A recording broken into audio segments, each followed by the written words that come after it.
السلام علیکم ورحمۃ اللہ وبرکاتہ۔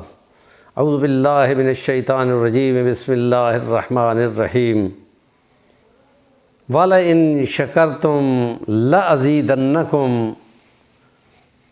وَلَئِن كَفَرْتُمْ فَإِنَّ عَذَابِي لَشَدِيدٌ وَإِن تَشْكُرُوا يَرْضَهُ لَكُمْ وَلَا يَرْضَى لِعِبَادِهِ الْكُفْرَ۔ صدق اللہ العظیم۔ شوال کا جمعہ آ گیا ہے اور جمعے کی اس رات میں سورۃ دخان کا پڑھنا ہم ناظرین سامعین کو ضروری ہے کہ سنت نبوی کا عمل ہے، اور باقی اللہ کی ان تمام نعمتوں کو شکرانے میں استعمال کرنا، خدا کی بندگی اور نیکی میں بڑھانا ہے، اور ان نعمتوں کو جو آنکھ ہے، جو ہاتھ ہے، جو پیر ہیں، جو دیکھنا ہے، جو سننا ہے، جو بولنا ہے، ان سے اعمال کی بڑھوتری ہوتی ہے، اور یہ صحیح شکرانے کا ایک انداز ہے۔ نبی کریم صلی اللہ علیہ وسلم کی حدیث مبارکہ ہے کہ 3 اعمال ایسے ہیں کہ جن سے بندوں کے بنے ہوئے گناہ وہ جھڑتے ہیں اور بہت تیزی کے ساتھ ختم ہوتے ہیں، اور ان میں سے ایک یہ ہے کہ مسجدوں کی طرف آنے اور جانے میں جتنے قدم لگتے ہیں ان سے گناہ تیزی سے جھڑتے ہیں، درجے بھی بلند ہوتے ہیں اور گناہ بھی جھڑتے ہیں، جانے پہ الگ اور واپس آنے پہ الگ۔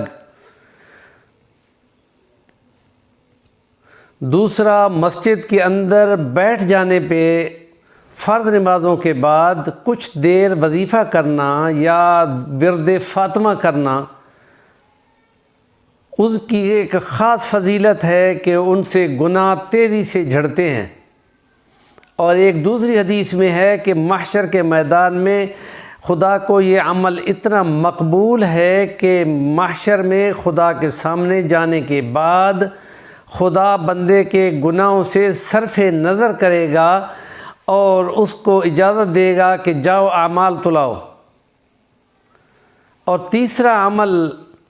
وضو کا ہے کہ جو بہتر ہے کہ حضرت بلال حبشی کی طرح وضو جب بھی ضرورت پڑے کر لیا جائے، یا پھر یہ کہ اس سخت سردی میں وضو کرنا اور سردی میں جانا، یا سخت گرمی میں اے سی سے نکل کر وضو کرنا، یہ تھوڑا تکلیف والا کام ہے۔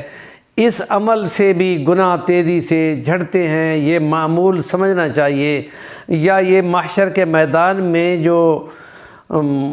غر المحجلین کہا گیا ہے کہ 5 نشان جن پہ وضو ہوتا ہے وہ چمک رہے ہوں گے، حضور نے فرمایا کہ تازہ وضو کرتے رہو تو یہ چمک زیادہ بڑھے گی، اور اچھی طرح مل مل کر وضو کرنے پہ